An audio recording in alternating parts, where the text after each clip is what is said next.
Assalamualaikum warahmatullahi ta'ala wabarakatuh. Halo anak-anak semua yang ada di rumah, bagaimana kabarnya? Semoga semuanya selalu ada dalam keadaan sehat walafiat, amin ya Allah ya rabbal alamin. Bertemu lagi dengan Ustaz Rukman.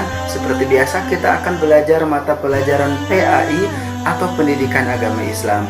Namun sebelum kita mulai kepada pembelajaran, mari kita berdoa terlebih dahulu. Berdoa dimulai. Bismillahirrahmanirrahim.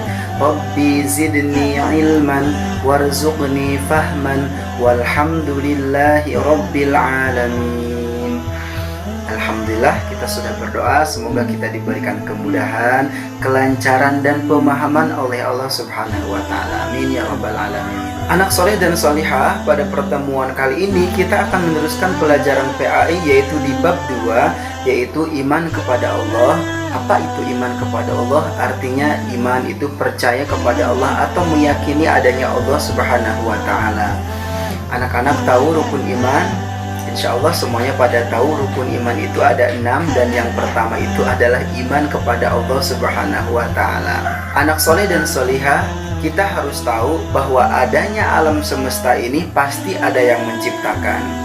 Adanya gunung yang tinggi, adanya langit yang tinggi yang 7 lapis langit, adanya dataran bumi ini, semuanya pasti ada yang menciptakan. Siapa yang menciptakan semuanya?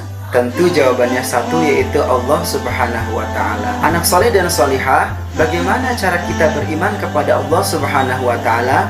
Yang pertama adalah meyakini adanya Allah Subhanahu wa taala. Zat Allah itu adalah sesuatu yang gaib, yang tidak terlihat, yang tidak bisa kita pikirkan, yang tidak bisa kita bayangkan. Apa zat Allah itu? Seseorang yang berpikir, dia ingin mengetahui bagaimana Allah bentuknya. Apakah Allah seperti manusia? Apakah Allah mempunyai tangan? Apakah Allah makan? Apakah Allah tidur? Nah, itu tidak boleh dipikirkan oleh manusia. Yang jelas dalam hati kita yakinkan bahwa Allah itu ada dan tidak sama dengan apa yang Allah ciptakan. Jadi, ketika kita sudah beriman kepada Allah Subhanahu wa taala, kita harus meyakini ada Allah Subhanahu wa taala, tapi tidak boleh memikirkan zatnya. Tidak boleh memikirkan Allah seperti ini, tidak boleh membayangkan Allah seperti itu. Yang jelas kita meyakini bahwa Allah itu ada.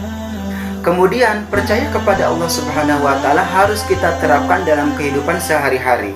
Cara penerapan keyakinan kepada Allah Subhanahu wa taala seperti berikut. Yang pertama, mempercayai adanya Allah secara garis besar atau secara umum atau ijmali.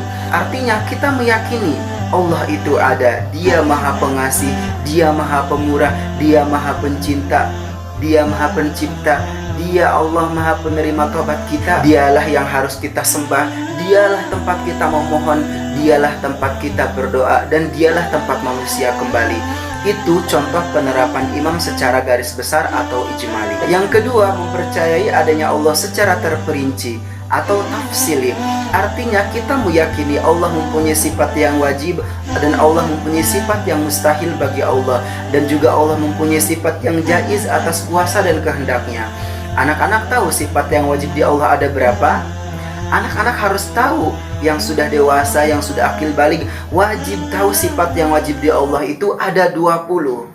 Mungkin anak-anak sudah ada yang hafal, insya Allah. Wujud qidam baqa mukhalafatu lil hawadisi qiyamuhu binafsihi wahdaniyat qudrat iradat ilmu hayat sama basar kalam qadiran muridan aliman hayyan sami'an basiran mutakaliman.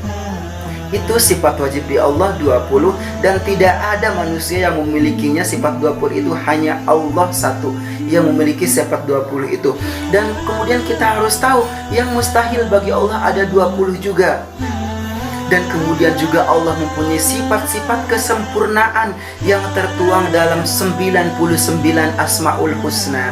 Anak-anak sudah hafal Asmaul Husna? Itu adalah sifat-sifat kesempurnaan Allah Subhanahu wa ta'ala.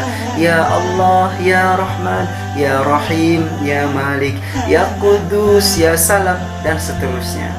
Dan kemudian kita sebagai seorang muslim harus meyakini makna iman kepada Allah Subhanahu wa Ta'ala, yaitu percaya kepada Allah dengan sungguh-sungguh, dengan cara diucapkan dengan lisannya dan dibenarkan dengan hatinya bahwa dia beriman kepada Allah Subhanahu wa Ta'ala. Dan seterusnya kita harus percaya kepada Allah Subhanahu wa Ta'ala melalui bukti-bukti yang Allah berikan kepada kita. Berikut bukti-bukti adanya Allah Subhanahu wa Ta'ala. Yang pertama, di dalam Al-Quran Allah berfirman, wa ilahukum ilahu wahid la ilaha illa huwa rahmanur rahim. Artinya, dan Tuhanmu adalah Tuhan yang Maha Esa, tidak ada Tuhan selain Dia yang Maha Pengasih dan Maha Penyayang.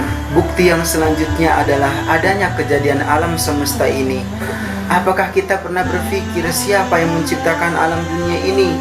Gunung begitu tingginya, tanah begitu luasnya, langit begitu tingginya, dataran bumi yang tiada tahu kita di mana batasnya. Semua itu tidak diciptakan dengan sia-sia. Semua itu ciptaan Allah Subhanahu wa Ta'ala, memberikan bukti bahwa Allah mudah mengerjakan sesuatu apapun. Maka dari itu anak saudara solihah, kejadian alam semesta ini adalah bukti bahwa adanya Allah Subhanahu wa Ta'ala. Bukti seterusnya yang harus kita percayai adanya Allah, yaitu dengan adanya kejadian manusia. Siapa yang bisa menciptakan manusia begitu sempurnanya kita di mata Allah Subhanahu wa Ta'ala? Manusia dijadikan makhluk paling sempurna oleh Allah Subhanahu wa Ta'ala di antara makhluk-makhluk ciptaan lainnya. Manusialah yang paling sempurna. Tidak mungkin manusia ada sendirinya, dan tidak mungkin manusia diciptakan oleh manusia lagi. Walaupun dia seorang profesor, seorang doktor, dia mampu menciptakan ini itu, tapi dia tidak akan mampu menciptakan manusia. Dan satu lagi yang paling menarik dan unik manusia yang diciptakan oleh Allah Subhanahu wa Ta'ala adalah begitu banyak manusia, bermiliar-miliar manusia, berjuta-juta manusia, namun tidak ada satupun yang sama. Wajahnya, perawakannya, tingkah lakunya, semuanya tidak ada yang sama. Walaupun dia terlahir kembar, namun tetap saja ada perbedaannya. Itulah kekuasaan Allah Subhanahu wa Ta'ala. Maka dari itu anak saudara solihah, jika kita beriman, meyakini adanya Allah Subhanahu wa Ta'ala, pertama, jangan memikirkan zat Allah Subhanahu wa Ta'ala. Yakinkan dalam hati kita bahwa Allah Subhanahu wa Ta'ala itu ada ciptaannya, terbukti dalam Al-Quran dan terbukti dari setiap ayat-ayat Al-Quran. Anak soleh dan solihah, sampai di sini pelajaran PAI hari ini. Semoga anak-anak bisa mengambil manfaatnya dan memahami apa yang Ustaz sampaikan. Mohon maaf apabila ada kesalahan.